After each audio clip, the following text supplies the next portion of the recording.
Hola, buenas tardes, queridos invitados a esta charla. Ya estamos en diciembre. Esta es la charla número 38 aproximadamente. Así que estamos realmente felices de este proceso que nos ha sido, que no lo ha parado nada. Ni el COVID, ni nada ha parado que estas charlas y este amor al cine y estas conversaciones con las personas que participan en el cine, tanto como directores, como técnicos, como productores, como distribuidores, exhibidores de cine han estado presentes en las charlas, así que estamos muy contentos. La idea de Miguel, director del Instituto de Estudios Audiovisuales, es seguir esto hasta el final. Yo creo que nos quedan unas 3 o 4 charlas. Antes de las fiestas vamos a parar, porque sería bueno ahí descansar un poco y dejar energías para el año que comienza. En esta oportunidad nos acompaña el gran José Luis Torres Leiva, un gran director de cine, de un cine que a mí me llama mucho la atención, me gusta mucho desde su primer largo, perdón, de su primer corto que vi, que quedé muy sorprendido, ya conversaremos de eso. Voy a leer un poco y presentarlo, director y guionista y productor. El año 2003 recibió la beca Fundación Andes para la realización del documental Ningún lugar en ninguna parte. Fue mostrado en 25 festivales internacionales. Su cortometraje Obrera saliendo de la fábrica, que es la película a la cual me refería recién, ha sido seleccionada en más de 50 festivales y ha recibido, entre otros, el premio al mejor cortometraje en Cinebi Bilbao y en Drama Short Film Festival. El tiempo que se queda, en donde además de la dirección ejerció sobre labores de producción, cámara, sonido y montaje, fue estrenado en el Festival de Rotterdam el 2007 y ganó el premio a la mejor película en cine del futuro en el Pacific de Buenos Aires el 2007. El cielo, la tierra y la lluvia es su primer largometraje de ficción. José Luis ha incursionado en el documental y en la ficción en forma paralela sin ningún problema. Se mueven estas dos aguas en forma bastante cómoda. Este primer largometraje de ficción que nombraba El cielo, la tierra y la lluvia fue estrenado al Festival de Cine de Rotterdam el 2008, en donde fue distinguido, al igual que en el Festival de México y Corea. Está preparando un segundo largometraje, además de continuar su trabajo en documentales y teatro. Voy a nombrar algunas de las películas, o todas las películas que ha hecho. Confesiones de un caballo suicida, 2002. No tengo nada que decir, 2003. Estos son cortometrajes. El mal, 2004. Ningún lugar en ninguna parte, largometraje documental. Obrera saliendo de la fábrica, cortometraje de ficción. El tiempo que se queda, 2007. Trance 1.10. Esa película me tiene muy cachudo, José Luis, vamos a hablar porque no tenía idea que existía esta película. El cielo, la tierra y la lluvia, 2008. Largometraje de ficción. Primer día de invierno, cortometraje de ficción. Nocturno Leo Quinteros, cortometraje documental 2010. 3 semanas después, 2010, largometraje documental. Verano 2011, largometraje de ficción. 11 habitaciones en la Antártica, 2013, cortometraje de ficción. El brazo de Sandow, cortometraje documental 2013. ¿Qué historia es esta y cuál es su final? Buena pregunta. 2013 como cortometraje documental. Ver y escuchar, largometraje documental, un largometraje muy interesante sobre niños sordos y ciegos, ¿no? Sí. Claro. Los Soñadores, 2016, cortometraje documental. El viento sabe que vuelvo a casa. Otro documental 2016, bastante experimental, interesante. Todas las cartas que nunca envié, 2017, cortometraje documental.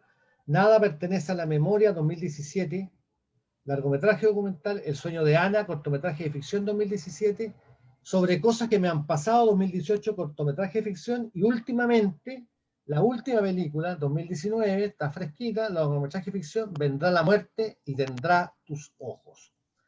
Esa es la obra de nuestro querido invitado de hoy y estamos muy contentos que nos acompañe. Y José Luis, me gustaría partir preguntándote cómo fueron tus inicios en el cine, para ir adentrándonos un poco dónde estudiaste, cómo llegaste, cómo descubriste que querías ser cineasta, cuáles fueron tus referencias, cómo partiste un poco. Bueno, primero que nada saludar, buenas tardes a todos y a todas, y muchas gracias, Ricardo, por la invitación. Bueno, el comienzo en realidad fue, eh, yo no vengo de una familia donde haya tenido como una tradición de artística, pero sí creo que como desde muy chico tenía, sobre todo por mi hermano, que es mayor que yo, 4 años mayor que yo, como un acercamiento hacia el cine, principalmente como por una cinefilia que empezó como de él, y como que se empezó a cultivar eso como cuando era niño. Y saliendo del colegio, como que en realidad fue la carrera que quería estudiar. En esa época igual no existía la carrera propiamente tal de cine, así que estudié comunicación audiovisual, que era lo más próximo.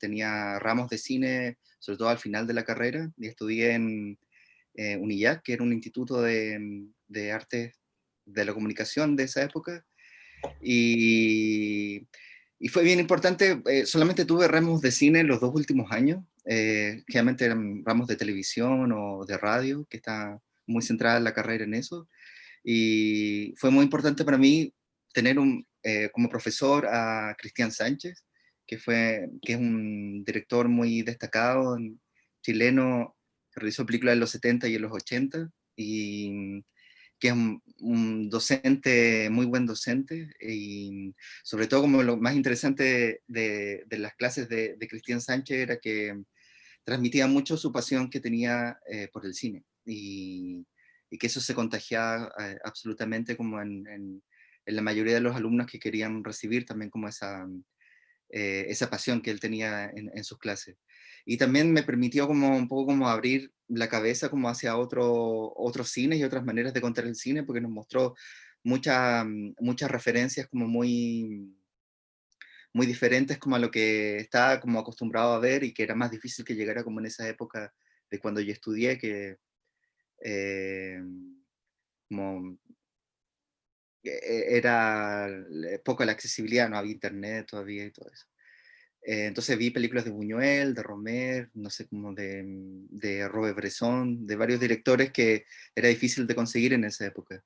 Y eso como que me incentivó aún más como al querer hacer cine. Y una vez que terminé la carrera, en realidad empecé como un acercamiento hacia el cine como bien solitario, porque todos los primeros trabajos que yo realicé los hice de manera autónoma, como yo hice la cámara, hice todo el sonido, todo, porque no tenía tampoco un grupo como grande como para apoyarme, y también porque creo que me sirvió también como para aprender a partir de esos trabajos. Entonces hice varios de esos trabajos de esa manera. Tuve la suerte de que recibí una beca en esa época para escribir un proyecto. Con esa beca me compré una cámara, en esa época mini DV, y que esa cámara me acompañó como en todos los primeros años. Hice como todos los primeros trabajos con esa cámara. Y ese fue un poco mi acercamiento. Creo que lo que me sirvió principalmente, como no tuve tantas clases de cine, como solamente como en esos 2 años, creo que ese tiempo en que realicé esos primeros trabajos me sirvió mucho de escuela, como de aprender haciendo. Creo que eso me permitió también como saber qué cosas me interesaban de lo que quería hacer en el cine, comprender más un poco como el lenguaje, más de lo que ya había aprendido como estudiando, y también experimentar distintas cosas con respecto como a qué me interesaba sobre, no sé, sobre el tiempo en el cine, y esto sumado también como a la posibilidad de ver películas, que también eso fue como una gran escuela. Como ya cuando yo estaba estudiando empezó como todo lo de internet, y empezó a ser un poco más accesible como el poder ver películas. Iba a todos los ciclos de cine que podía. Fui a algunos festivales como en Argentina, en el Bafisi, que cada vez que podía ir, que tenía la posibilidad de ir, iba a ver películas. Estaba como una semana ahí completa como sentado en un cine todo el día, y sobre todo con películas que no eran tan fáciles como de que llegaran a la sala. Entonces, también eso me permitió como tener otra conciencia sobre las posibilidades del cine en general, tanto en la ficción como en el documental. Y eso me sirvió mucho, como el hacer y ver. Fue como una gran escuela en esos trabajos. Y agradezco, en realidad, igual me demoraba más de lo que yo pensaba haciendo esos trabajos solo, porque tenía que hacerlo solo, era un poco bastante instintivo todo. Después de editarlo también, era un proceso largo, como de varios años. Pero igual agradecí mucho ese proceso, porque me permitió también como a través como de los aciertos y los errores, más errores que ciertos, aprender. Y bueno, es una constante igual, como que yo siento que igual haciendo cine y el arte en general, uno nunca termina de aprender, ni tampoco como de probar cosas. Y eso es lo interesante también porque también te desafía como a seguir haciendo películas. Así que ese fue un poco como el inicio, resumiendo como cómo fue. Súper bueno el resumen. Y notable lo que dice José Luis, que ya lo han dicho algunos realizadores, que a la gente que le interesa el cine es esencial ver mucho cine, empaparse de mucho cine, tener a los realizadores que a uno le gustan o que no conoce. Eso que tú dices, yo creo que lo hemos pasado todo, esto de encerrarse en una sala y ver tres largometrajes en el día en un festival es fantástico. Ahora, me gustaría que me contara un poco, porque tú partes por el documental, también haces Sí, ficción. sí. La primera película que yo te vi, las mujeres saliendo las obreras saliendo de la fábrica, que sin Sí, duda es un homenaje a Lumière, al primer realizador documental. Y cuando la vi, yo tuve la sensación de que no sabía si estaba viendo, o sea, uno se da cuenta que es una ficción, pero hay un sí. tiempo, hay una atmósfera documental. Entonces me gustaría saber si tú estableces una diferencia entre el mundo de lo documental o del cine, que hoy día ya no hay esa diferencia. Hay un cine que Claro. tiene un acento realista o hay un cine que tiene un acento ficcional, si se pudiera decir. Como que no hay esta separación tan drástica entre lo documental y la ficción. Que me hablara un poco de eso y cómo fue ese acercamiento a través del documental. Si tú consideras que llegaste a través del documental a la ficción o fue en paralelo. Sí, bueno, como los primeros trabajos que realicé fueron eh, documentales, creo que me sirvió mucho aprender a observar, como aprender a observar como el detalle y lo que estaba como a simple vista, como de lo que sucedía, como más allá de eso. Y eso un poco lo aprendí en esas dos primeras películas que realicé, y que hubo algo como muy importante que me hizo como mucho sentido cuando hice mi primera documental que se llamó Ningún lugar en una parte, que estaba centrado en un barrio en Valparaíso que se llama La Matriz. Eh, yo estuve varios meses, estuve casi un año grabando ahí, pero estuve los primeros meses grabando situaciones que ocurrían como en ese barrio, pero había algo que no me hacía mucho sentido, no sabía por qué, como que algo como casi como del estómago que visceral, que no, que no iba por ahí la película. Y después me empecé como a detener un poco, como a tener un poco más de tranquilidad, como en el querer registrar y aprender cómo observar el lugar, a observar a las personas, a observar cómo funcionaba, las rutinas, no sé, por ejemplo, fue clave para mí ver como desde un solo punto de vista, como en una esquina, verla como a distintas horas del día. A veces llegaba muy temprano, entonces era muy distinto como verla como a las 7 de la mañana y cómo iba transcurriendo y cambiando también ese mismo espacio entre las personas que lo habitaban, incluso la misma luz, como caía en el lugar y todo, cómo se iba transformando. Y eso fue clave como para entender que la película la empecé a construir desde ahí, desde esa observación y desde encontrar como en el detalle lo importante. Y, y eso me permitió también como aprender como a mirar, a observar en realidad más allá como de la primera impresión. Y fue algo que también me ha servido mucho para la ficción. De hecho, creo que la construcción como de la ficción, como todo lo que implica como construcción, por ejemplo, de personajes o de atmósfera o de lugares, para mí tiene mucho que ver con esa misma investigación que uno hace a través del documental, como ese acercamiento de entender a las personas, de entender de lo que uno está hablando, eh, de saber que a una persona, por ejemplo, en un documental no puedes llegar un día y plantarle una cámara al frente y pretender que te cuente algo, sino que necesitas un tiempo para poder crear un lazo, crear también como algo que traspase también como ese primer encuentro. Entonces, todo eso me sirvió para también para la ficción y yo creo al menos que siempre en la ficción no he dejado como de tener esa mirada documental. Creo que algo importante como en la ficción es que si bien tiene un guión y está todo como un poco más estructurado, y porque necesita estar un poco más estructurado por una cosa de presupuesto, eh, también uno tiene que permitirse como que sucedan cosas que no estaban tan previstas, pero que nacen en base a una base que uno ha trabajado anteriormente, en la construcción de ese guión o en la construcción como de esa película. Eh, y eso yo creo que plenamente como que lo que puede capturar la cámara también puede ser documental en una ficción, como lo que ocurre ahí.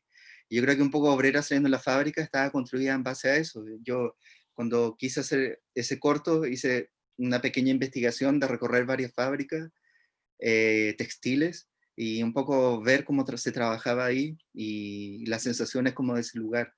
Y lo que más me llamó la atención era como un poco como todo el sonido y la atmósfera, como pensaba yo estar como, no sé, 7 u 8 horas metido en esa fábrica. Era súper difícil trabajar como en esas condiciones. Como, o sea, yo estuve, no sé, una hora y en una hora como salía mareado, como un poco, se hacía pesado.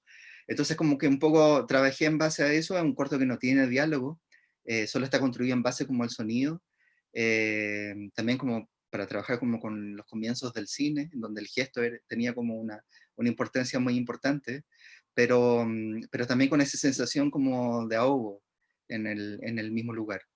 Entonces, pero para llegar a eso tuve que ir como a esa fábrica, estar en el lugar, ver cómo trabajaban, que me mostraban cómo era el lugar, conversar con un par de personas que trabajaban ahí, hace cuánto tiempo trabajaban. También, no sé, me acuerdo que habían unas señoras mayores porque usaban audífonos para no, porque el ruido era muy fuerte y que esta señora decía que no escuchaba bien ahora, después de trabajar un montón de años ahí, por mucho que usara como esos audífonos. Entonces también había como una carga en ese sentido como física en los cuerpos de esos hombres y mujeres que trabajaban en esos lugares.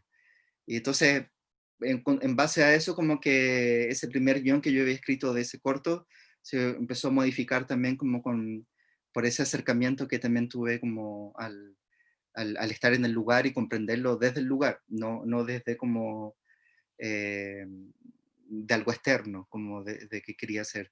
Entonces, ahí también como que en ese corto para mí significó como algo muy importante, como de que si uno quería hablar sobre un tema o si uno quería hacer una película, ya sea de ficción o documental, sobre algún tema en específico, sobre algún personaje, era importantísimo como tener ese acercamiento y crear también como un lazo con ese espacio, con esas personas, para entenderlo desde ahí. Eh, yo sé que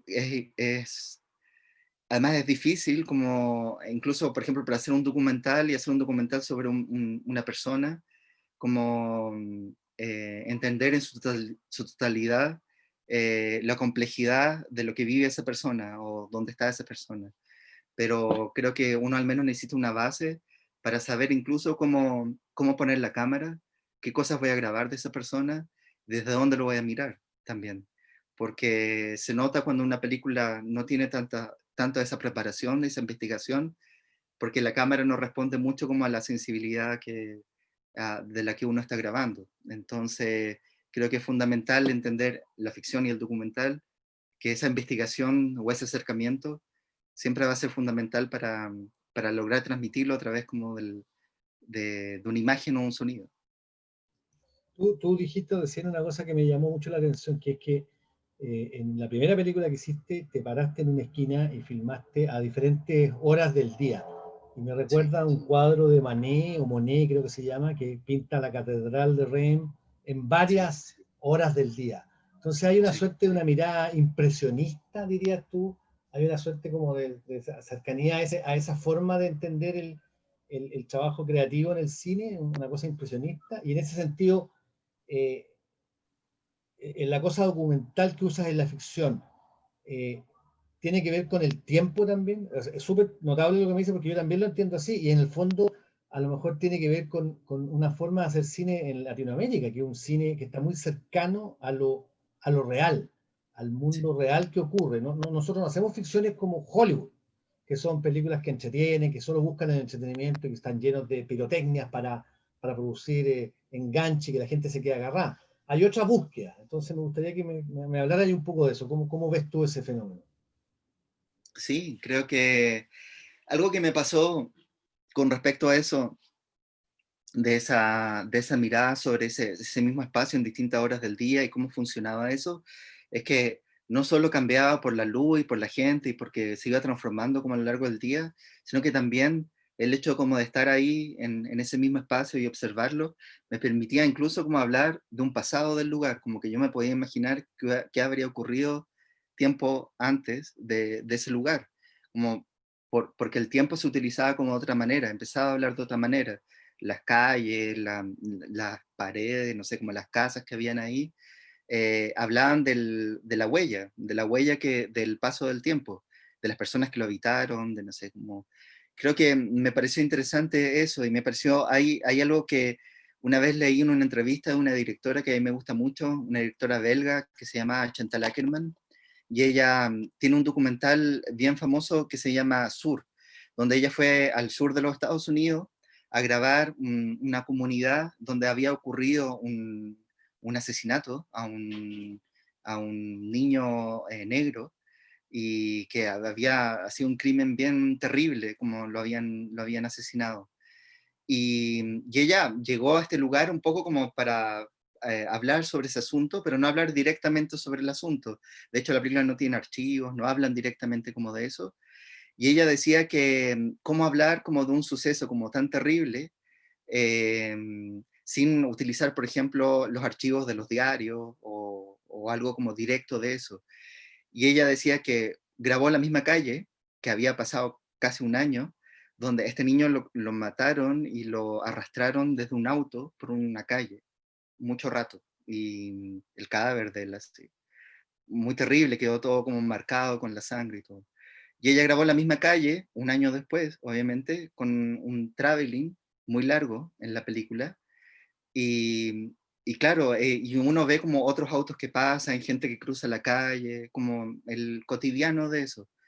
Pero el saber que en esa calle hace un año habían arrastrado un cuerpo muerto y que pasó un año y la gente utilizaba la calle como, incluso algunos que no sabían que había ocurrido eso, como en el día a día, ahí estaba un poco como la huella de eso, la huella como de ese pasado terrible, de cómo hablaba también como ese espacio. Y me pareció súper interesante como eso. Ella también, después la película está como, es como en el sur de los Estados Unidos donde están todos estos árboles grandes y todo, como ella grababa todos estos árboles, pero uno entiende en la película que no solo son transiciones como de paisaje, sino que en realidad lo que uno estaba viendo ahí, que en esos árboles muchos años atrás colgaron un montón de personas en ese mismo espacio.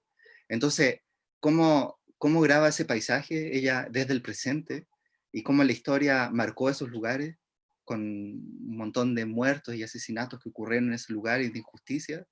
Me pareció súper interesante cómo trabajarlo desde ahí sin necesidad, por ejemplo, de un archivo. Y que es algo, por ejemplo, que otro tipo de documentales como Ochoa, de Claude Lanzmann, que es un documental que habla sobre el Holocausto, un documental, una obra magna de 9 horas, muy impresionante, un documental que está construido solamente a partir de la palabra, no tiene ninguna imagen de archivo y Claude Lanzmann fue como muy efusivo en eso, en decir que él no quería usar archivo en la película, sino que traer toda la historia como del Holocausto hacia el presente, en donde cuando se hizo la película en los 80 a través de las historias de lo que hablaba la gente. Entonces, para él eso tenía como un efecto mucho más fuerte que mostrar, por ejemplo, una imagen de archivo de la época, porque estabas hablando desde la hora. Entonces, me pareció eso, todo eso me pareció muy interesante, como también darle un significado al pasado y trabajarlo cinematográficamente. Y ahí uno se da cuenta del poder que tiene la imagen, el poder de cómo uno lo trabaja, en que una imagen que tú elijas tiene un significado en sí, y eso yo creo que es algo que cuando uno le toma el peso a eso, de que en realidad un paisaje que tú muestres o cualquier toma que tú hagas como de algún lugar, donde lo pongas en la película y cómo vayas a construir esa película, va a tener un peso en realidad, porque estás hablando quizás de un pasado, estás hablando de algo que cargan los personajes con respecto como a eso, y ya no va a ser una transición, ya no va a ser como un plano como de relleno, por decirlo así, sino que va a tener un significado que se va a ir sumando a lo largo de la película. Entonces eso me pareció fascinante, como tener conciencia de eso y de trabajarlo desde ahí. Entonces creo que eso para mí significó también como una clave con respecto a cómo trabajar el documental y cómo trabajar la ficción, de cómo acercarse a los lugares y algo que fue como bien significativo para mí es que la mayoría de las películas de ficciones que yo he realizado, el paisaje ocupa un lugar bien importante, es como un protagonista más. Y precisamente porque el paisaje yo creo que habla también como de ese pasado, de esa carga que tiene. Un pasado incluso de repente silencioso, pero que uno como espectador le da un significado también a eso. Eso es bien japonés, ¿ah? El uso del paisaje de esa forma es muy propio del cine japonés. Ahora, me gustaría preguntarte, cuando tú hablas de estos ejemplos que pusiste en relación a tu Sí, cine, tú cuando creas una película, porque me hablaste de mecanismos de narración que tenía esta belga y que tenía el sí, director de esta de otra Choa, película que nombraste, que no es Choa, Choa, sino que es Choa, sí. Juan, sí, Que Choa. son mecanismos que tú planteas que estos directores usan. Cuando tú haces una película, ¿tú tienes clara la historia que quieres narrar o es más una intuición que en el camino del trabajo del rodaje, sobre todo los documentales, vas descubriéndolo? O sea, es más bien un olfato que te lleva a una narrativa, a una narración de la película que le va a dar sentido a la película y coherencia y lo vas a descubrir después, o ya tienes todo claro en la cabeza. Tal vez la ficción también es un poco así, la ficción es un poco más así, uno arma una historia y la escribe, tiene que escribirla por todo lo que estás diciendo, los mecanismos de producción, que es muy caro, que hay que conseguir actores, que hay que planificar días y qué sé yo. En el documental uno tiene, yo siempre he pensado, y aquí me voy a ir de tesis, que el documental es mucho más experimental que la ficción, porque no existe como un género. Tú creas un mecanismo y un lenguaje propio en el documental. Entonces, en ese sentido, me gustaría saber si tú planificas muy bien o más bien es un olfato, una sensación del estómago, como tú decías, que dice, aquí hay una historia, aquí tengo que seguir este hilo, esta hebra que me está dando esto y ahí voy a ir descubriendo. Sí, yo creo que siempre ha funcionado como un poco como desde el instinto, como de cómo acercarme a como una historia, algo que me atrae, que me hace sentido como para querer hacer una película en base a eso. Y en realidad sí, yo creo que la película tiene un proceso. En el documental, por ejemplo, que yo estoy muy de acuerdo con lo que tú dices, creo que igual tiene un mecanismo como más de libertad en ese sentido de cómo uno se acerca, de cómo también la película se va transformando, incluso se va transformando en el montaje, por ejemplo, que es un proceso como de reescritura en ese sentido. Y me parece que sí, nace como desde ese instinto de investigar, de ir a los lugares, de conocer a las personas. De repente han sido procesos más largos que otros, otros han sido un poco más inmediatos. Eh, pero creo que la película se va transformando, se va construyendo como en base como a ese descubrimiento. Por ejemplo, voy a poner un ejemplo bien concreto. Hay una película que yo hice el año 2016 que se llama El viento sabe que vuelvo a casa, que lo protagonizó un director que yo admiro mucho que se llama Ignacio Güero, que es un documentalista muy conocido acá en Chile. Y esa película, yo escribí es un documental, pero que tiene elementos de ficción. Y yo escribí un guión, principalmente porque habíamos postulado un fondo y pedían un guión para poder hacerla. Y yo hice una investigación, fui a ese lugar un año antes como de realizarla, conocí a las personas, conocí la isla, cambié algunas cosas, bueno, descubrí muchas cosas también como en ese lugar y en esa investigación que modificaron también como mi idea inicial de la película y volví y escribí un guión para esta postulación, pensando también de que ese guión lo iba a utilizar para la película. Y cuando llegamos al rodaje de la película, iban a ser 3 semanas y 2 semanas solamente con Ignacio. Y la primera semana solamente iba a estar el camarógrafo y 2 personas de asistencia y de producción. Y después a la tercera semana, digo, a la segunda semana iba a llegar Ignacio con el sonidista, el equipo de sonido. Y cuando llegamos el primer día, no había nadie en la isla y fue muy raro porque no era una isla muy grande y solamente nos fue a buscar la persona a donde íbamos a alojar. Entonces dijimos, qué raro, no hay nadie en la isla. Y dijeron, no, es que lo que pasa es que murió hace unos días una persona en la isla, y en la isla hay una tradición donde se hace un rezo por 9 días.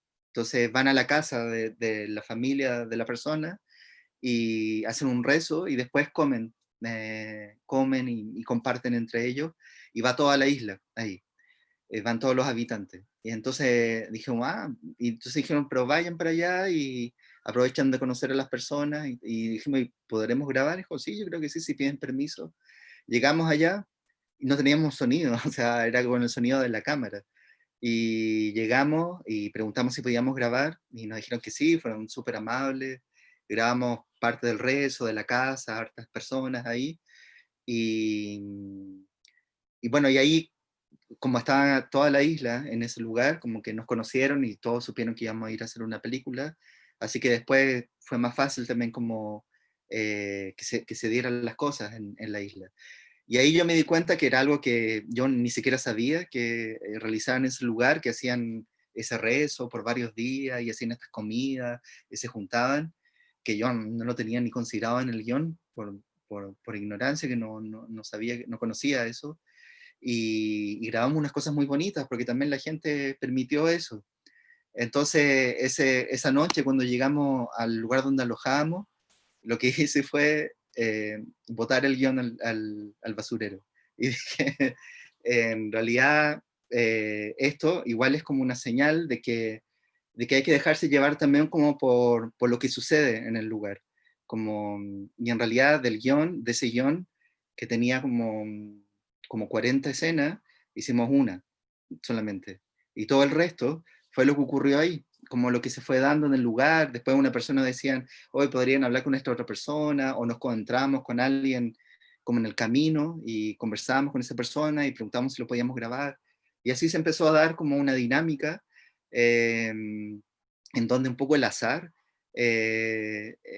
empezó como a infiltrarse en la manera de hacer la película, y en también como la disposición de todos nosotros como equipo de permitir eso, como a decir, sí, en realidad dejémonos llevar por el azar, por lo que vaya sucediendo. Y durante esas 3 semanas eh, fue, fue muy bonito, o sea, porque yo ya había hecho películas anteriormente, y en esta película como que hubo como una sorpresa constante, y era muy, provocaba una energía muy gratificante el hecho de que uno se sorprendía todo el tiempo con lo que sucedía y lo que se registraba. Entonces, eso vitalizaba la película, porque la sentías viva todo el tiempo. Y así que eso para mí fue el mejor ejemplo y una gran enseñanza, al menos en esa película, que la permitimos como realizarla desde ahí. Y bueno, influyó mucho también que estuviera Ignacio, que es un director que tiene mucha experiencia, y que él fue muy generoso también como al estar ahí como en la película y dejarse llevar por eso también. Entonces, creo que como que hubo un montón como de elementos que hicieron que la película se sostuvieran en base a ese azar. Y hubo un momento en que yo pensé como que incluso cualquier cosa que sucediera en la película, incluso que si no salía bien o no resultaba, también iba a ser parte importante como de la película, como que también funcionaba eso. Así que estuvo bien, sobre todo porque la primera semana no teníamos sonido, no teníamos el sonidista que llegaba a la otra semana, pero igual grabamos. Y igual pudimos después como suplantar como ese sonido y trabajarlo, y como que no, lo técnico también en ese sentido no fue un impedimento como para continuar.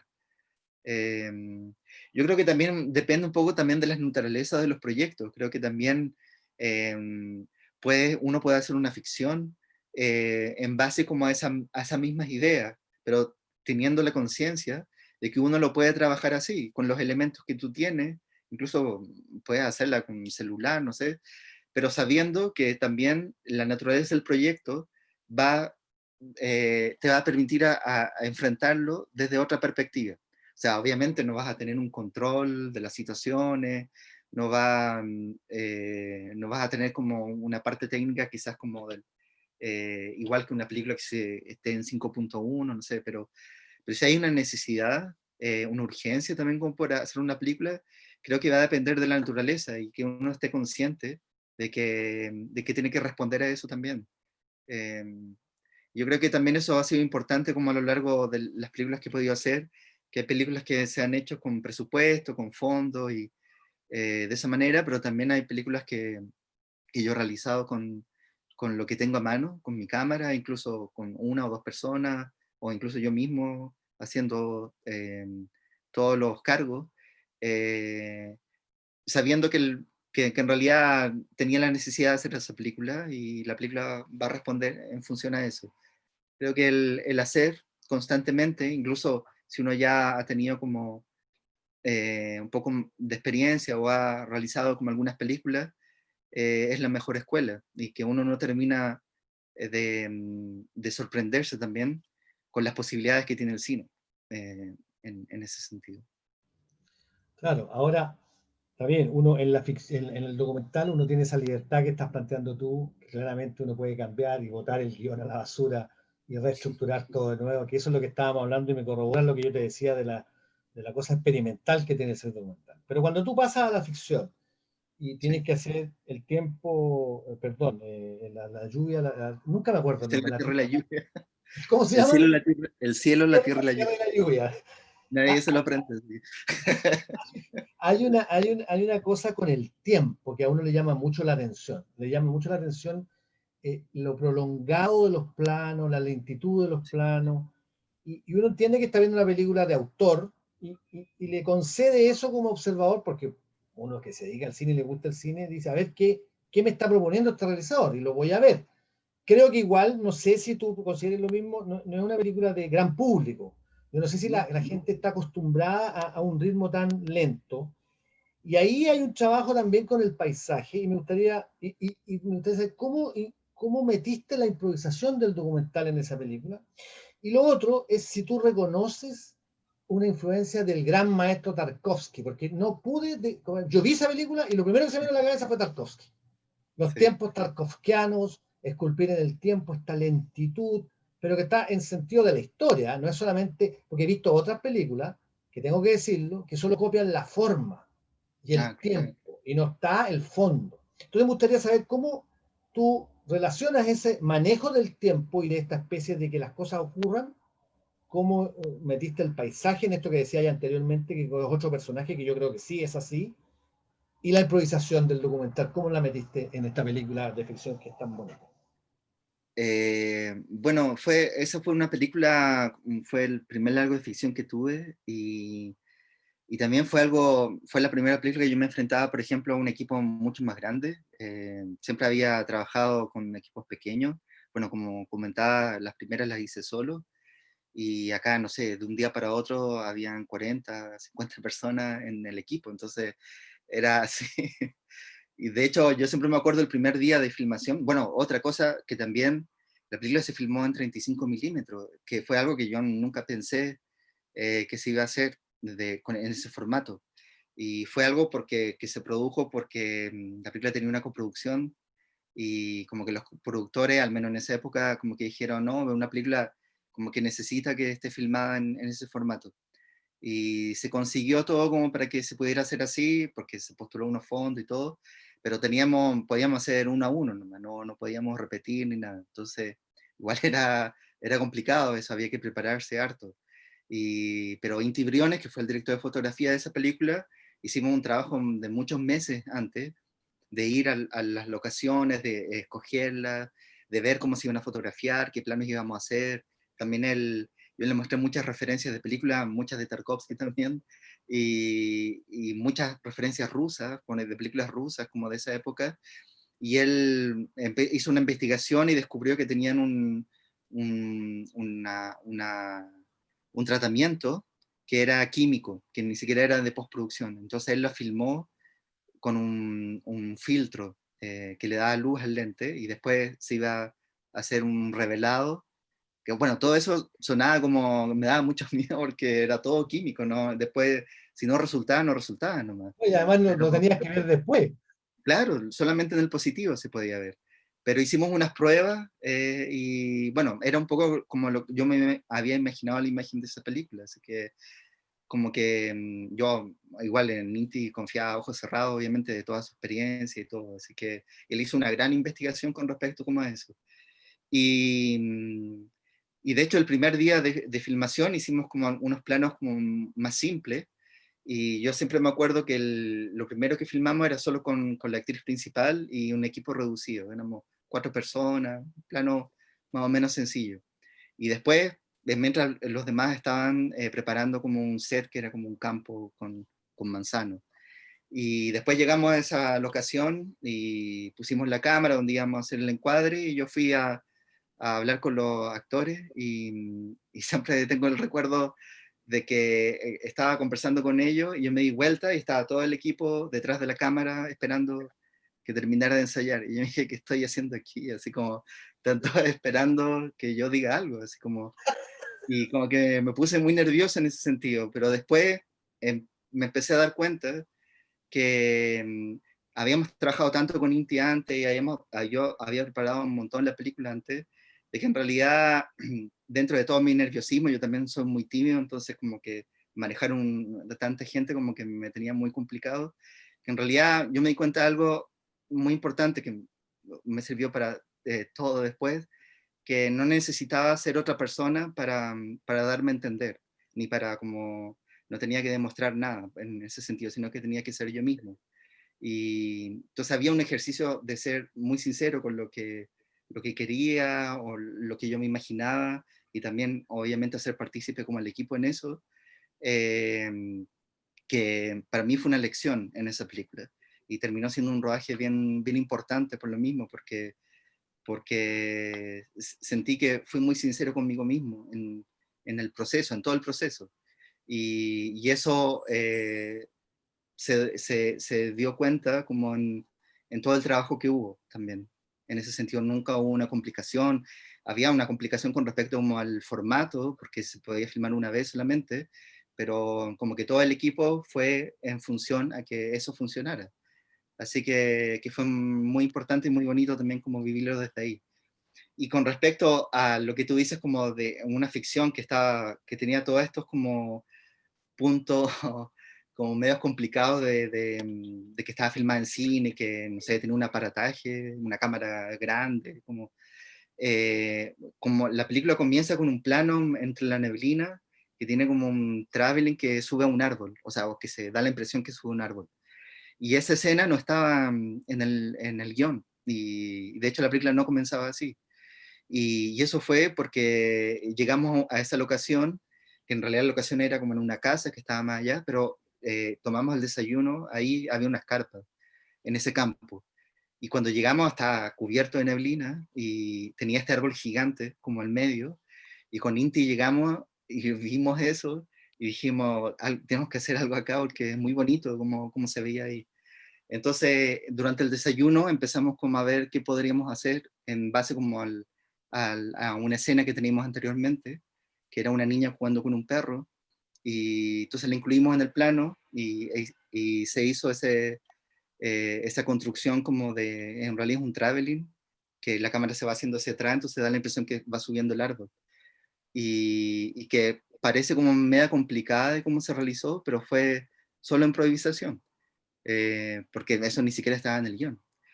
Entonces, eso también me permitió como que, por mucho de que la película estaba bien estructurada y que no podíamos, incluso el productor ahí nos dijo, pero ¿cómo van a hacer un plano que no está en la película? Pero como que lo convencimos de que, bueno, él mismo vio el lugar, que era muy hermoso como se veía a esa hora, y con la neblina y todo, como que era como imposible no hacer algo ahí. Y Perdón que te interrumpa, pero eso es lo más terrible, porque el sí, asistente de dirección, por ejemplo, debe sufrir mucho contigo.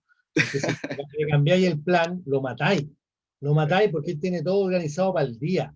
Entonces tú le sí, cambiáis y le ponías un plano que ese plano tiene que haberte demorado mínimo 1 hora y media en hacerlo, ¿o no? sí. Pero hicimos un trato porque yo saqué varias escenas de la película. Entonces, Ahí, entonces como que eso, sí.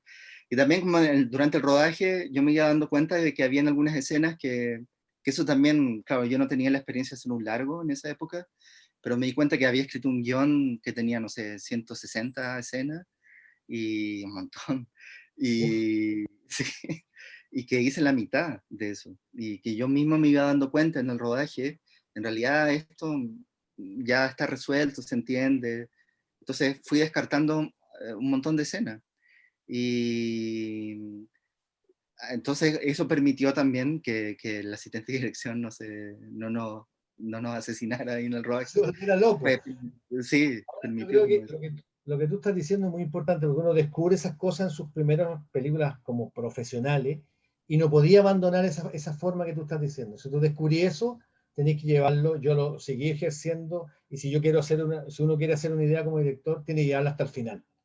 No Sí, importa, y le tiene que convencer, y tenéis que muñequear, y convencer al productor, y convencer al asistente de dirección, porque es tu película, es tu sueño, es lo que tú estás sí. descubriendo en el fondo, ¿o no? ¿Piensas que eso es así? Sí, hay algo importante también con respecto como a eso, de que un poco cómo se van dando las cosas y de cómo también uno va como transmitiendo eso al equipo, como que el equipo también va entendiendo eso. Y, entonces como que se vuelve, no se vuelve como algo que va en contra tuya, sino que se ve algo como en comunión con respecto como al equipo. El equipo dice, en realidad sí, esta escena hay que hacerla, es importante para la película, vamos a hacer todo lo posible como para poder hacerla y hacerla con tranquilidad y que resulte bien. Entonces yo creo que eso también es como algo que uno va descubriendo durante los rodajes, es como creo que uno de repente tiene como la presión de que el director, la figura del director tiene que saber todo, tiene que manejar todo, tiene que tener un dominio de todo, pero creo que es importante también ser sincero en ese, porque uno no sabe todo y de repente se te nubla un poco como la cabeza y necesitas como que alguien del equipo, no solo el director de fotografía, alguien del equipo pueda como complementar como eso que te falta en ese momento. La idea es que no Y se note, eso sí. no, claro, pero yo creo que eso, yo creo que lo bonito de trabajar en cine es precisamente eso, es como estás trabajando con un equipo y que el equipo llega a tal nivel como de comunidad, como en el trabajo, en que todos van remando hacia el mismo lado. Y entonces todos hacen lo posible para que la película resulte bien, porque uno ha hecho un trabajo también anteriormente en donde en realidad cualquier cosa que te puedan decir como externa tiene que ver con la misma idea de la película, no tiene que ver con otra película u otra cosa que se salga como de esa idea que uno ha dado a entender como desde el comienzo de la película. Entonces, creo que cuando se produce eso, el trabajo de equipo es muy enriquecedor, porque también uno aprende de cosas que quizás no domina tanto. Yo soy muy poco técnico, por ejemplo, pero a lo largo como del cine he aprendido mucho, como todo lo que se refiere como a la cámara, los lentes y todo eso, y el sonido, que es algo que a mí me interesa mucho como en el cine, las posibilidades sonoras, de cómo trabajar el sonido en el cine. Y siempre he trabajado con el mismo sonidista que se llama Claudio Vargas, y que él también tiene como una capacidad de entregar como una dimensión como, no solo de registrar el sonido directo, sino que darle como una dimensión como más que sobrepasa como los bordes de la pantalla. Entonces, creo que es interesante cuando eso se empieza a nutrir en la película, en todos los departamentos, como en arte, en todos. Eh, todo aporta en ese sentido. Oye, una consulta que tiene que ver pasando a un tema más del espectáculo del cine. Que Sí. tengo que preguntarte porque es una duda que a mí me salta. Nosotros somos espectadores bastante especiales de cine. O sea, uno puede ver una película. Tú el otro día publicaste una que la bajé inmediatamente, maravilloso regalo que nos hiciste, que son la historia del cine de Jean-Luc Godard, que son 6 películas de 10 minutos, que yo creo que son telefilm, ¿no? Sí, le hizo para la televisión. Sí, Y tú ves la primera y decís, este gallo se volvió loco, está completamente rayado. Son interesantes, son películas difíciles de ver. Entonces, sí, pero uno que es amante del cine se esfuerza y dice, la voy a ver porque aquí hay algo interesante que está pasando. Quiero ver esta película porque, aunque me parece loca la propuesta, extraña, diferente, pero quiero verla, quiero saber qué me quiere decir, Goa. Entonces, en ese sentido, me gustaría preguntarte, ¿qué te pasa a ti con el público? ¿Tú piensas en el público cuando haces tus películas o te da lo mismo? Como Raúl Ruiz, que sea el público, a mí me da lo mismo. Yo hago mis películas y son mis películas casi para mí. Te lo digo desde la perspectiva del espectáculo, porque gente que no está acostumbrada, de repente se puede incluso hasta latear con tu cine, ¿cachai? Porque lo encuentra lento. Hay una cosa de la lentitud. ¿Qué te pasa con esa dicotomía entre lo que es el público y lo que te interesa a ti? ¿Cómo Sí. solucionas ese fenómeno? Sí, yo creo que, bueno, yo creo que cuando hace cine para que si no tiene un público, yo siento que no tiene mucho sentido, como que las películas se nutren de eso y viven de eso, o sea, viven de esa comunicación constante con el público. Eh, pero creo también como yo estoy muy consciente de que no hay un solo público, que los públicos son muy diversos y que obviamente una persona, quizás que una película le puede parecer aburrida porque la encuentra lenta, pero también quizás una persona puede ver una película de acción y también le puede aburrir por lo mismo. Entonces, creo que también uno, cuando se empieza como un poco a contaminar con esa necesidad de querer comunicarse todo el tiempo con el público o entregar como toda esa comunicación como directa con el público, eh, lo más importante es que, claro, a lo mejor uno quiere hacer una película así y está súper bien y la construye desde ahí, pero lo más importante es que uno siempre tenga que construir una película, la película que uno quiere hacer y que sabe que va a haber un público que le va a gustar. Quizá van a ser 10 personas o 100 personas o un montón de personas que van a conectar con la película. Eso yo creo que es algo que uno no puede dimensionar y no puede como manejar. Es imposible. Incluso películas que están hechas como en función a que van a vender un montón de entradas y de repente son un fracaso y no cumplen con esa expectativa porque la película no resultó, simplemente. Entonces, creo que lo más importante en ese sentido es ser sincero con lo que uno quiere hacer. Uno se ha dedicado al cine y trabaja en cine porque tiene una necesidad de comunicar. Y todos tenemos maneras distintas como de comunicarlo, o de hacerlo, sensibilidades distintas, acercamientos distintos como con la realidad. Yo creo que obviamente todas son válidas y todas un poco representan también como una variedad de miradas que complementan el mundo. Entonces, me parece como interesante eso, como que hay películas que te van a gustar y otras que no, y uno no puede pretender como gustarle como a todo el mundo en ese sentido con tus películas. A mí me sorprendió mucho una vez que yo mostré una película en un festival en Corea, una película que se llama Verano, y yo estaba muy nervioso porque decía, claro, una película que con un público que sea culturalmente puede tener otra sensibilidad, otro acercamiento, no sé cómo pueden conectar. Y me impresionó mucho que al final de la función se acercó una señora, que era una señora que no tenía nada que ver con el cine, era una espectadora que había ido a ver la película llorando, porque le había emocionado mucho una parte de la película, porque le había recordado algo de su vida, de su propia biografía y llorando. Y yo me emocioné mucho por lo que me lo dijo en muy mal inglés, yo también hablo muy mal inglés, pero en realidad como que el sentimiento no importaba que habláramos mal inglés, porque lo que ella me transmitía era como esa emoción. Entonces ahí yo entendí que en realidad como que el poder que tiene el cine, el poder que tienen las imágenes, las historias, eh, va más allá de eso, porque algo que yo pensaba que no iba a conectar con ese público, que iba a ser más difícil, de repente aparece esta señora del público porque en algo de la película la removió con su propia biografía.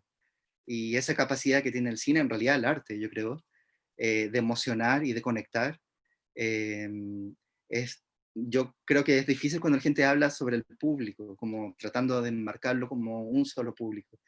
El público es muy diverso, entonces tiene sensibilidades distintas, su vida también estaba marcada como por vivencias distintas y obviamente le van a afectar algunas cosas más que otras por lo mismo, independiente de cómo eso sea entregado. No, y en ese sentido tú has sido súper consecuente con tu propuesta. Desde tu primera película hasta la última, sigues en la línea que has descubierto, que has ido, porque uno va como creciendo. ¿Ah? De hecho, yo me sorprendí mucho que hay festivales europeos donde la segunda película todavía es considerada ópera prima. Y la Sí, madurez de un sí, director se logra como en la quinta, sexta película. Entonces, y tú ahí, hoy, y yo respeto mucho eso y lo admiro, esa consecuencia que tú has tenido con tu trabajo, que no has chanzado con eso. Te lo tenía que preguntar porque me parece importante tematizar sobre ese tema. Yo Sí. veo tu película de principio a fin y no me aburro, pero siento que hay una cosa con ese tiempo que es difícil porque, te insisto, nosotros no somos espectadores normales. Dicho esto, me gustaría abrir un poco el panel y dejar a la gente que tenga alguna inquietud que plantearte, alguna pregunta. Me imagino que habrá gente que quiere preguntarte algo. Abro el panel. Samuel, Lilian, Patricia. Ahí está Samuel, creo que te quiere preguntar algo. Activa tú. Ahí está, ahí Samuel, dale. ¿Me escucha? Sí, perfecto. Primero, muchas gracias, José Luis, por el tiempo que se ha dado para hablar con nosotros y para compartir sobre su trabajo. Y bueno, tengo una curiosidad. Yo vengo del mundo de las letras, en realidad.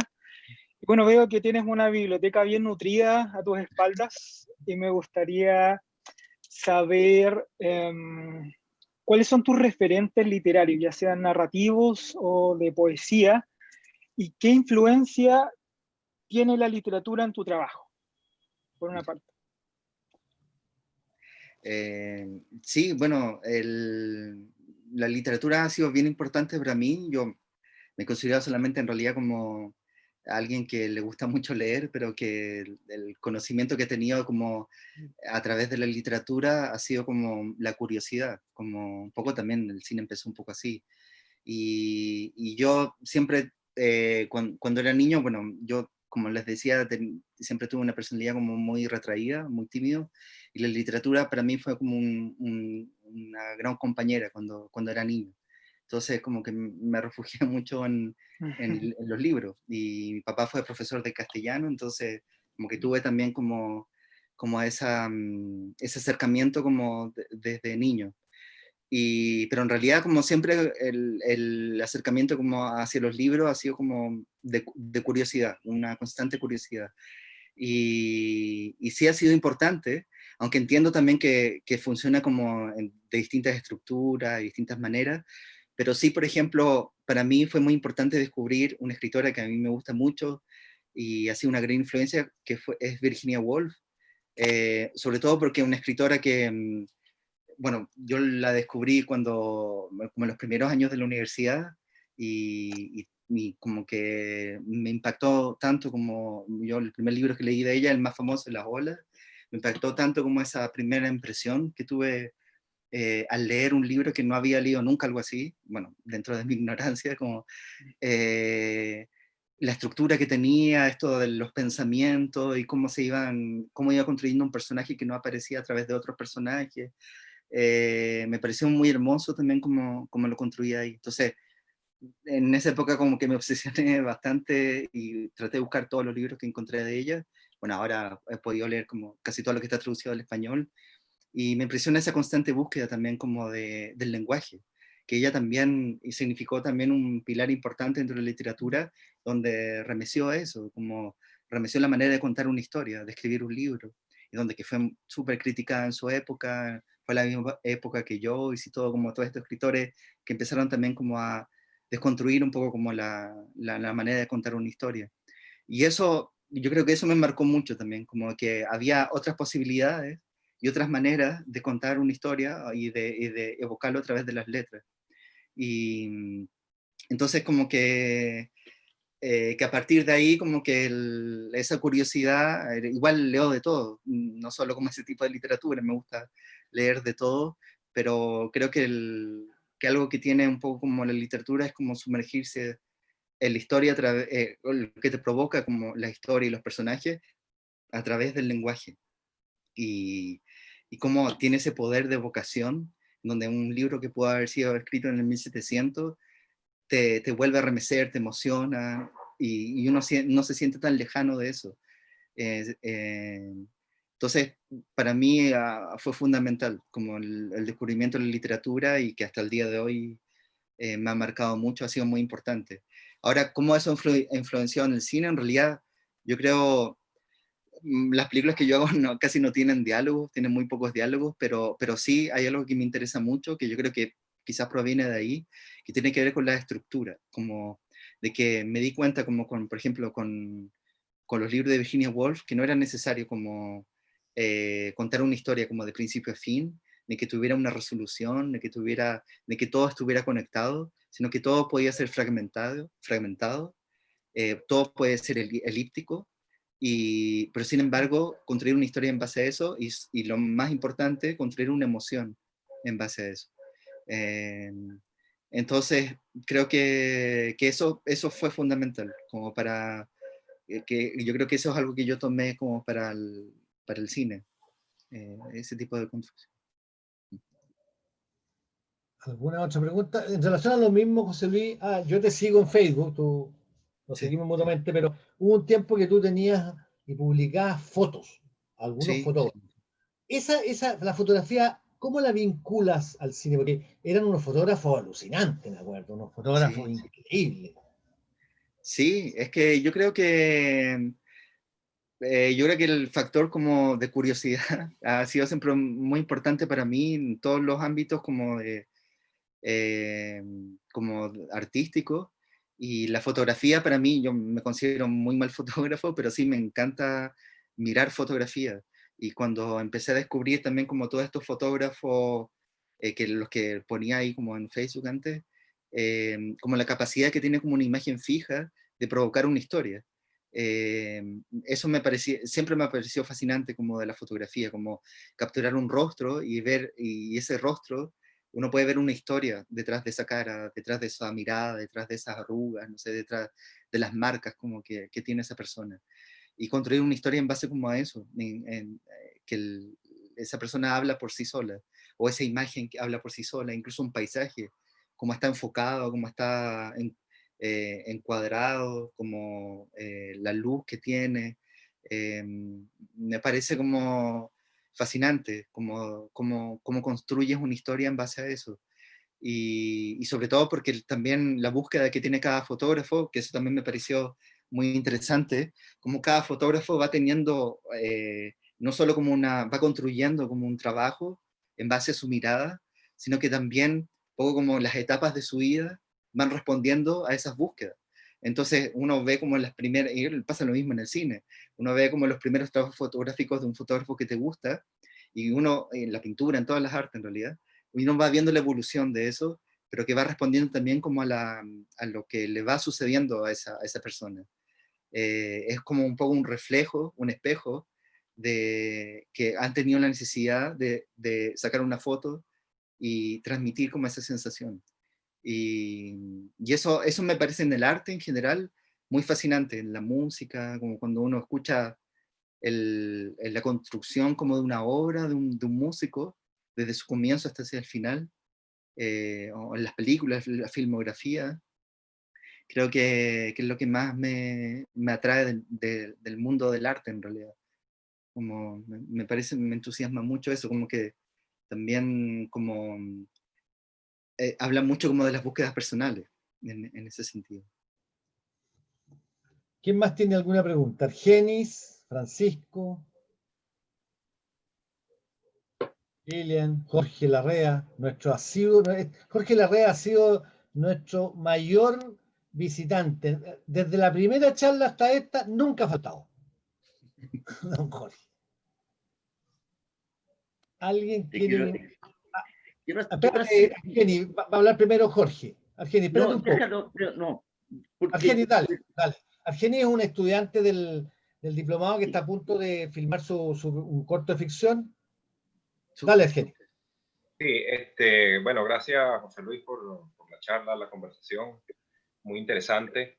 Y me pareció muy interesante además el hecho de que de cuando te conversó Ricardo sobre una película tuya que le parecía que tenías como referencia a Tarkovsky, y tú mismo nos dijiste que sí, que habían visto tú y otra persona del equipo, no sé si fue el fotógrafo. Fotógrafo, el fotógrafo. Claro, ahora eso me interesa a mí bastante porque precisamente el corto que yo estoy haciendo, estoy utilizando como referencia a Tarkovsky. Ahora yo estoy haciendo un cortometraje, entonces pensar en Tarkovsky en un cortometraje los cortos, bueno, cuando mucho 15, Como 2 planos, con 2 planos está ahí. Sí, sin embargo, me interesa mucho la construcción de Tarkovsky en estos planos generales, cómo mueve a los actores, cómo hace una coreografía y cómo parece que estuviéramos viendo una obra de teatro a veces, porque son muchos planos generales y hay movimiento. Bueno, esa escena maravillosa creo que es la película que se quema en el espejo, cuando él se mueve a través del espejo y cuando salimos vemos la lluvia y atrás vemos como la casa quemándose. Entonces, ahora, ¿cuál podría ser de alguna forma tu consejo, ya que has manejado como referencia a Tarkovsky, para un cortometrajista que lo quiere también utilizar como referencia y que no le pase, como dice Ricardo, que en 3 planos se nos vaya toda la película?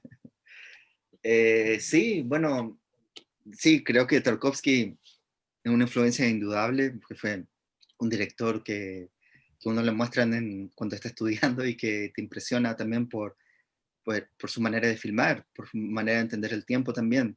Y con respecto a tu pregunta como más específica de cómo trabajarlo, yo creo que depende un poco de lo que tú quieras decir en tu película, porque también puedes tener una influencia con respecto a Tarkovsky, pero también como tu historia tiene que ir como acorde como a ese tiempo y acorde también como a esa construcción que tienen sus películas. Entonces, puedes hacer incluso como una película en un plano secuencia, que tenga un manejo del tiempo con respecto como a eso y que esté construida en base como a un plano sin ningún corte. Hay un montón de cortometrajes que, no sé, duran 15 minutos o 10 minutos, que son muy increíbles como de cómo manejan en un solo plano una historia, cómo construyen una historia en ese sentido. Entonces, me parece que un poco, yo creo que va a tener que ver un poco como la naturaleza de tu proyecto para que se pueda transportar eso a un cortometraje. Me parece interesante también, por ejemplo, hay un director griego que se llama Theo Angelopoulos, o bueno, se llamaba porque falleció, que también es un director que se le asocia mucho a Andrei Tarkovsky por el manejo del tiempo, pero tiene, por ejemplo, algo muy interesante, Angelopoulos, que cuenta distintos tiempos de los personajes, distintas épocas, en un plano sin corte. Entonces, en un movimiento de cámara, donde está el personaje en el presente, la cámara se mueve hacia a un costado y aparece el pasado del personaje. Y uno en realidad lo va entendiendo de a poco. Y sobre todo porque el personaje está como en el presente, está como adulto, pero está rodeado, por ejemplo, por su madre cuando era joven. Pero el personaje sigue siendo adulto. Entonces hay algo ahí como con respecto como a cómo manejar eso, el tiempo para que el espectador vaya comprendiendo también como ese sentido de hacerlo en una sola toma, de que tienes que construirlo desde ahí, tienes que entenderlo desde ahí, para que no se note también que hay algo forzado en tu historia, de que porque quiero hacerlo como una película de Tarkovsky, voy a hacer un plano largo y a lo mejor la película no tiene esa naturaleza. Pero a lo mejor puede tener como el espíritu de la película de Tarkovsky. Igual Tarkovsky tiene películas que maneja otro tipo de tiempo u otra manera, tiene cortometrajes también, los primeros cortos de Tarkovsky, que son muy interesantes. Increíble, hay uno que es un thriller. Claro, que está basado en un cuento de Hemingway y que es un thriller que él hizo en la escuela, pero tiene el espíritu de Tarkovsky. Ocurre todo en un bar. Claro.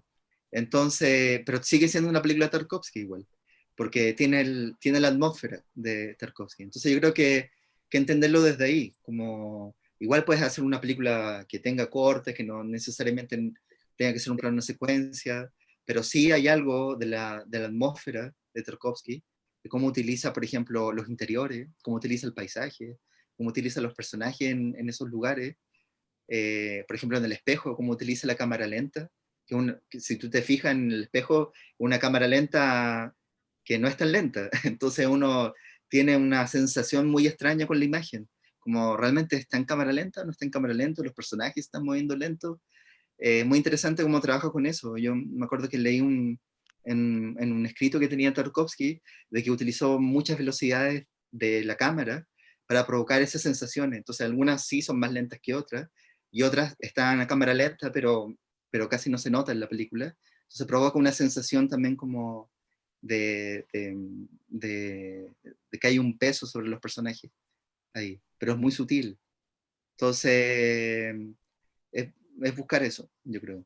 Es Y el buscar la uso de atmósfera. y el uso de la naturaleza, incluso, Argeni. Sí, Sí, Porque a usa mucho propósito, el fuego, la tierra, el agua, el aire, una cosa que siempre está presente en el cine de Tarkovsky. sí. ¿Quién sí, más tiene alguna pregunta? rapidito, Ricardo, a Dale, propósito dale, de que dale. también José Luis comentó acerca de la importancia del sonido Sí, dentro de su cine, que también es Tarkovsky, ¿no? También es una cuestión de sí. que él lo usa mucho, el sonido del agua, el sonido de la naturaleza, como está diciendo Ricardo. Con respecto a eso, que podrías ahondar un poquitico más en la importancia del sonido, Sí. porque a veces siempre nos vamos a lo visual y predominamos siempre la fotografía, la fotografía, la fotografía, pero la importancia del sonido dentro del relato. Sí, yo creo que es fundamental. Yo cuando hice ese corto Obrera saliendo en la fábrica, fue la primera vez que trabajaba con un sonidista, y antes había hecho solamente el sonido con la cámara, ni siquiera como un micrófono profesional. Y ese corto se filmó en 16 milímetros y se grabó con un sonido referencial. Y después todo el sonido del corto se volvió a hacer en postproducción. Todos los detalles. Así. Y a mí me impresionó mucho ese proceso, porque era la primera vez que me acercaba a eso, y descubrí como el potencial que tenía el sonido como narración, donde la imagen tenía una importancia, pero cada detalle del sonido, incluso los sonidos que no estaban presentes en la imagen, los que estaban fuera de campo, hacían crecer mucho más como la narrativa. Entonces, como que esa fue mi primera aproximación de entender el sonido como una narración. Y, y como que es algo que siempre me ha obsesionado para trabajar, como trabajarlo desde ahí, como no entenderlo no solamente como una referencia como de lo que uno está viendo, también lo que está escuchando, sino que también muchas cosas que no están en pantalla entran en el sonido y hacen una imagen mucho más compleja ahí. Y Tarkovsky tiene mucho de eso, o sea, tiene mucho como de filmar la naturaleza, los elementos de la naturaleza, que no necesariamente están presentes como en una imagen, sino que pueden provocar una evocación, puede provocar también algo que está fuera de la pantalla, algo que va a ocurrir, un sentimiento interior de los personajes. Puedes tener como trabajarlo desde muchas perspectivas, y creo que es fascinante como todas las posibilidades que tienes como a través del sonido.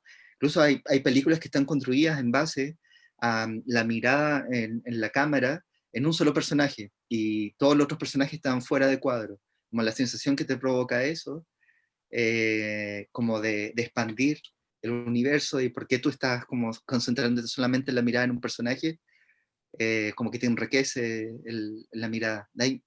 Solo un pequeño ejemplo como final, que hablar de por ejemplo, hay una película de Fassbinder que se llama Berlín Alexanderplatz, que es una serie de televisión que él hizo basada en un libro alemán muy famoso.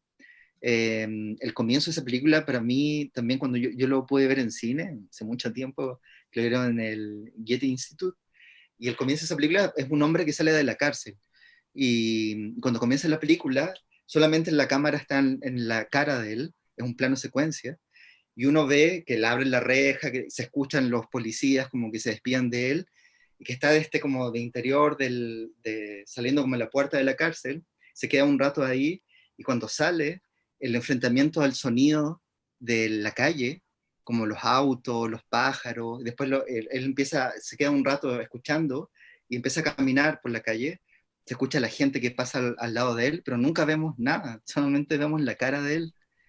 Y uno entiende que él estuvo muchos años en la cárcel, porque lo que mira y lo que se concentra es en el sonido de la calle, que solamente te lo sentía estando dentro de ese lugar. Entonces, es increíble como sin ninguna palabra además, en ese comienzo, uno entiende el pasado de la cárcel, que nunca lo muestra Fassbinder en la película, con ese plano. Y solo con la utilización del sonido. Ese plano es muy distinto si no hubiera si no hubiera tenido esa sensación de libertad que tiene él al salir de la cárcel. Es muy bonito ese plano, como las posibilidades sonoras que tiene. Claro, y ahí en ese sentido no hay que olvidar que el sonido es el elemento que le da la última visión de realidad al cine. O sea, tú Claro. con el sonido construyes esta mentira que es porque el cine es mentira. Es la construcción de un mundo que no existe. Y el sonido es el que le da esa construcción final. No es la imagen, es el sonido. El sonido construye en tu cabeza. Fassbinder tiene otra que se llama Katzelmacher, que es igual, que toda la historia es de los personajes que están afirmados en la muralla y todo lo que ocurre nunca lo vemos, lo escuchamos Sí, nomás. Pero durante toda la película, creo que es el sí, primer largo que hizo. sí, el primero. ¿Qué otra pregunta hay, chicos? Aprovechemos, por favor, que estamos ya en la parte final. ¿Quién más quiere preguntar? Lilian, Patricio, Rubén. No, yo felicitar nomás a don, ¿cómo se llama? Don José Luis por su charla. Y muy interesante. A mí lo que me interesa es guión. En realidad no es cine. Sí, o sea, no es dirección, sino que es guión. Y me parece súper importante las cosas que usted ha dicho. Muchas gracias, Gracias. Lilian. ¿Alguna otra? A ver, aquí hay un chat, veamos qué me dicen. No, quieren saludarte, agradecerte en general, ¿ah?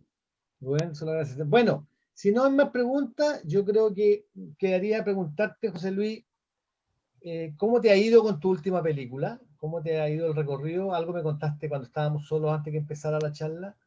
Y si estás preparando alguna otra cosa, ¿tienes alguna, estás maquineando alguna cosa nueva? Sí, bueno, igual ha sido difícil en el sentido de que justo la película estuvo en un periodo en que cuando ocurrió la pandemia, como el estreno tuvo que ser online, como que cambió un poco lo que uno tenía pensado también de cómo iba a funcionar, pero esa parte como que se hizo difícil, pero igual hubo la posibilidad de mostrarla. Yo sé que la película es distinta verla en un computador que verla en una pantalla en cine, y que espero que después haya la posibilidad como que se pueda mostrar así, pero igual creo que también tratando de buscarle también como un lado positivo, como que ha tenido como la posibilidad de que lo vean más personas de lo que yo esperaba. Así que eso al menos como que ha sido bonito, como demostrarse también como no solo en Chile, sino que en otras partes, por esta misma posibilidad como de lo online. Y de proyectos nuevos, sí, tenía un par de proyectos, un documental y una ficción que los tenía desde antes de la pandemia, y que durante la pandemia me fue bien difícil en realidad como trabajar en algo como creativo, pero sí en los últimos meses como que los he vuelto a retomar y como que los he reescrito y revisado, y espero que más adelante, ojalá el próximo año, no se sabe lo que va a suceder, se puedan retomar y poder realizarse. Pero igual son proyectos que también yo siento que requieren también como un tiempo como de pensarlos y de reflexionarlos, así que quizás también sea bueno como parar un poquito en ese sentido. No, uno vive pensando en proyectos nuevos. Mira, te mandan saludos desde Rosario. Tenemos aquí Joaquín, sí, se lo conozco. Joaquín, claro, de Un Rosario, saludo. Argentina. ¿Ah? Samuel también. Samuel preguntó algo, pero yo quería decir eso antes de despedir, ¿no? Yo creo Sí. que tus películas antiguas se pueden ver en onda media, ¿no? No, en Onda Media solamente está Vendrá la Muerte, pero en Red de Salas están todas. Ah, ya. Eh, hicieron ellos, conformaron un ciclo, y creo que en Red de Salas hay que inscribirse y pagar 3.000 pesos y puedes ver todas las películas, y Reddesala.cl. .cl, y ahí están todas, ahí las pueden ver todas. Ahí pueden ver todo. ¿Están los cortos también? Sí, está todo ahí. Hicieron un pequeño retrospectiva, así que están todos los trabajos que lo pueden ver ahí.